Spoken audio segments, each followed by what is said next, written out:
Hey, what's up? Infamous here, talking about TFT, doing a little discussion on the patch notes for 9.6. Looking at, they introduced 3 new characters with an official trait called the HexTech+. I think actually this is a really good introduction, as their item sets are certain item sets dominate, especially in late game. So giving people a sort of a counter to a lot of the stacking that goes on, which I don't know why people stack. I mean, I particularly don't stack in any of my gameplays because of that very nature, is that if that character goes down, or if you realize that someone is stacking in the back line, it's really easy to create an assassin to hit the back line and basically either take out that person if it gets targeted, and then a lot of your damage just disappears. That's why I never play that way. I don't put, as I say, I don't put all my eggs in one basket. But for people who do, I can understand the risk reward, and so I really don't think, while this serves all good and well, but that, I guess that is the risk reward of stacking all into one unit.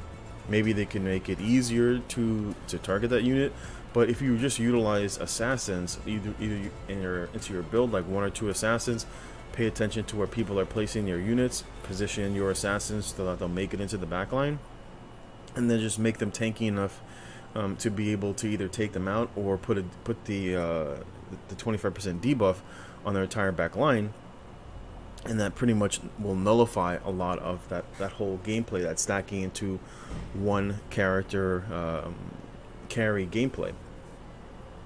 And I think that's just a matter of risk reward. If they find that the reward is too high and the risk is too low, then you can just increase the risk instead of actually having to introduce this, because this will affect all forms of gameplay, not just that type of gameplay. So they introduced tier 1, a 1 gold, a 2 gold, a 3 gold, and a 4 gold. The only problem with that, with Teamfight tactics, that I have is that sometimes you just literally can't complete your, sometimes I can't even complete 2 tiers and 3 tiers characters, and the RNG in this game is real. I mean, shit, I was like playing a game the other day, literally my next match after the very first carousel, and the guy already had a tier 3 Warwick, and I'm like, bro, I don't even have a tier 2 on any of my characters. How did you manage to get a tier 3? And so it's stuff like that that makes it super RNG based, that makes it really difficult to counter those type of situations where you're having multiple people that you're fighting and they have like tier 2s and tier 3s, and you're like tier 2s and tier 1s. It's very difficult just because the damage component and the HP component is so very different.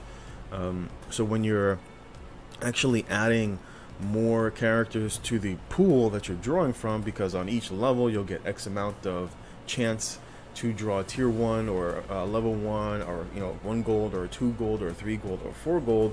So when you start adding more characters to the pool, you basically like dilute the pool. So if they actually want to keep on adding characters, what you would see is they'd have to actually change the way the little mini box that you pick from your cards, and you eventually have to add another slot to maintain the same percentages of chance to get a tier 1 or a tier 2. Otherwise you just end up diluting the pool so much that it makes it very difficult to actually complete a build, or actually complete a tier 1 or a tier 3, etc. But looking at Camille, they added another Blade Master for 1 coin, which is good. Her ability is that it roots an enemy and forces her in-range teammates to target them. So it's kind of like a homing missile for like the rest of the teammates that are around there. It's pretty decent. I don't find it to be very game breaking. Jace has disrupts the enemy's front line by knocking back an enemy unit with his thundering blow. He then switches to his Mercy Cannon, bringing increased attack speed and range. So it's basically a knockback for whoever is in the front line. He knocks that person back, pushes them into the back line, and it's just basically a way to move people who are typically there to soak up damage and then expose your back line. Pretty good change. I think the abilities are a little underwhelming. 200 damage, but again, since it's a utility ability, then it should be just fine. It's not there to deal burst damage. It's not there as a carry. So I think even though it's a little low, I think that it's just fine because it's actually there for utility. Could actually use a slight nerf, maybe to 150, 300, and 450, but it's whatever. Have to wait and see how it plays out today. V, her ability targets the furthest enemy, charges towards them, knocking them aside and damaging every enemy along the way. Once she gets there, she knocks her target up and damages them. She's considered a brawler class. I find this ability actually a little too for a tier 3, it's quite a lot of damage, especially for brawlers. Brawlers, especially with the amount of HP that they can stack, are a little strong. I think this is a little, especially because it has a CC attached to it, and especially because it hits everybody within range. That's actually a lot of damage to do. If you're a single target without a CC, the damage should obviously be scaled higher. If it has a CC component to your ability, the damage should reflect that, should be even lower. And if you're hitting multiple opponents, then it should be even lower. So that's kind of the tier that the way I would describe how abilities should work. If it's a single target, it should have a very bursty component. But if there's a knock up to it, or if there's any sort of a crowd control to it, it should reflect that. And of course, it should be more expensive, especially if it's an AoE ability with a knock-up component to the target that it hits. I think this is a little strong, even if it's for a tier 3. Jinx is a gold 4. It's a gunslinger.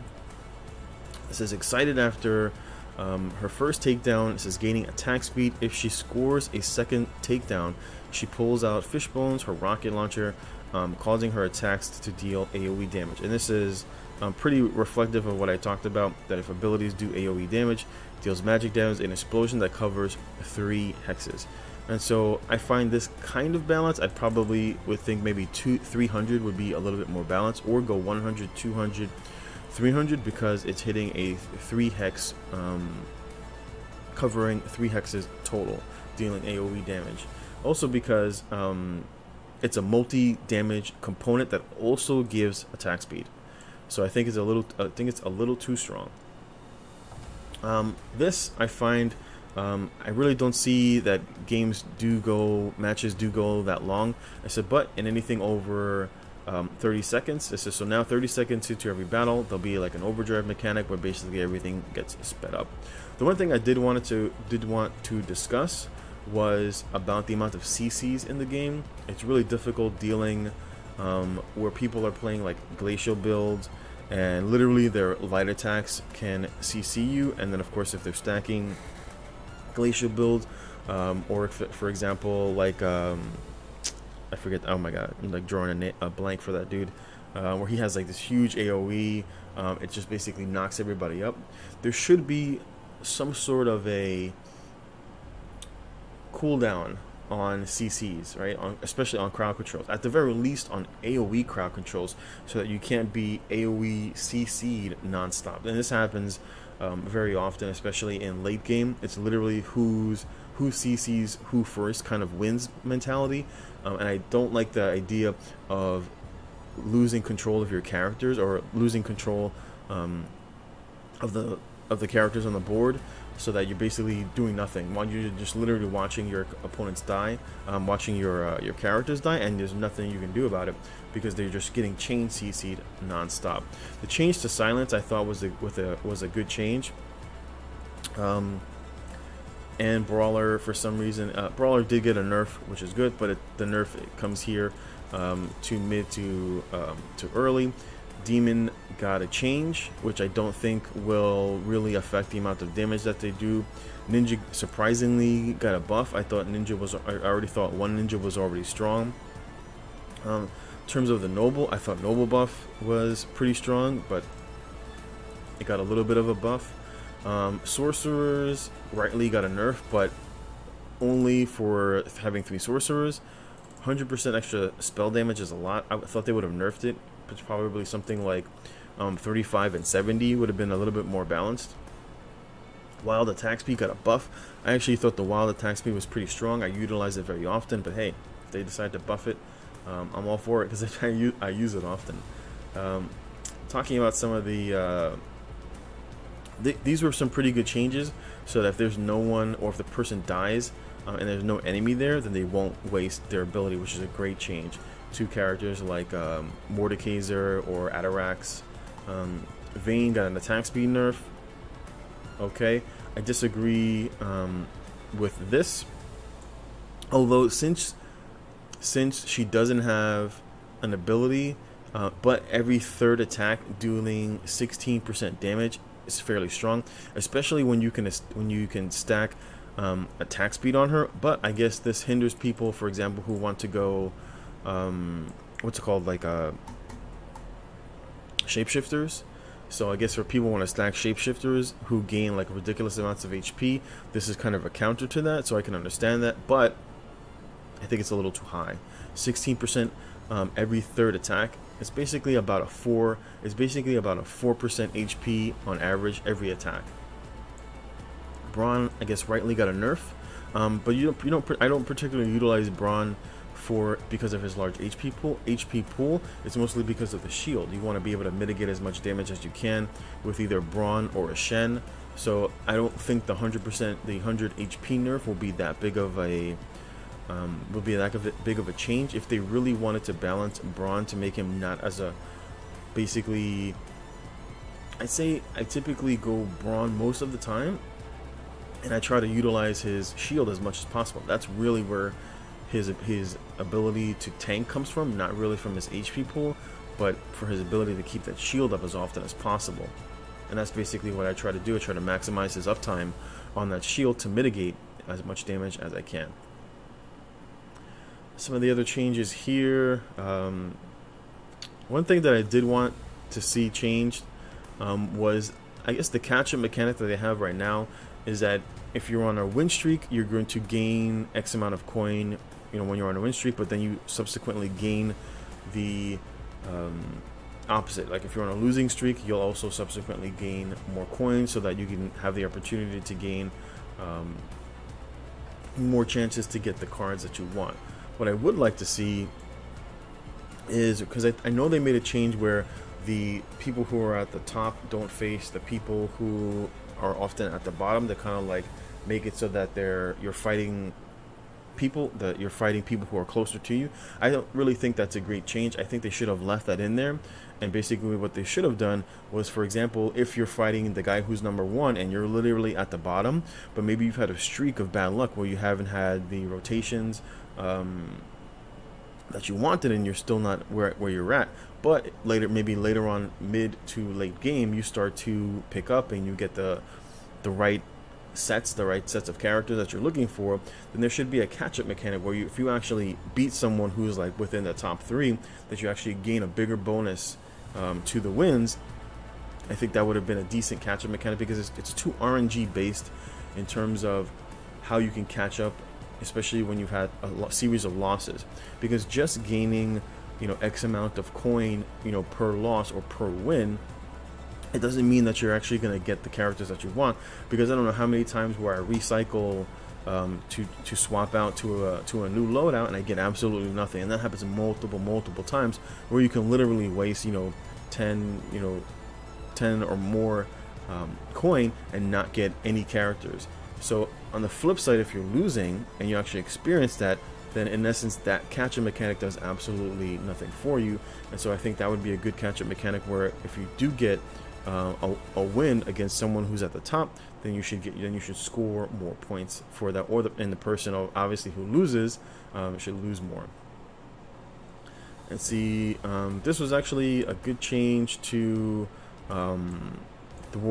the Warmog's armor, especially if you put this on, for example, like on a shapeshifters, then they're like returning ridiculous amounts of HP. I thought this was a good change, but it doesn't reflect the change to Hush. Now has a 33% chance on hit to prevent the enemy's champion from gaining mana. I thought the other one was really good, even though it was single target. What they could have just done was just given it a cooldown of like 3 or 4 seconds, instead of just completely nerfing it. The reason being is because certain characters gain mana fairly slowly.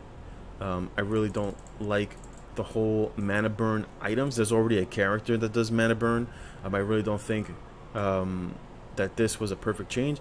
I did like the silence, but I thought it was a little too strong, especially if you put it on, like, for example, like a Kale, especially with the attack speed. She like literally just silences everybody on the map.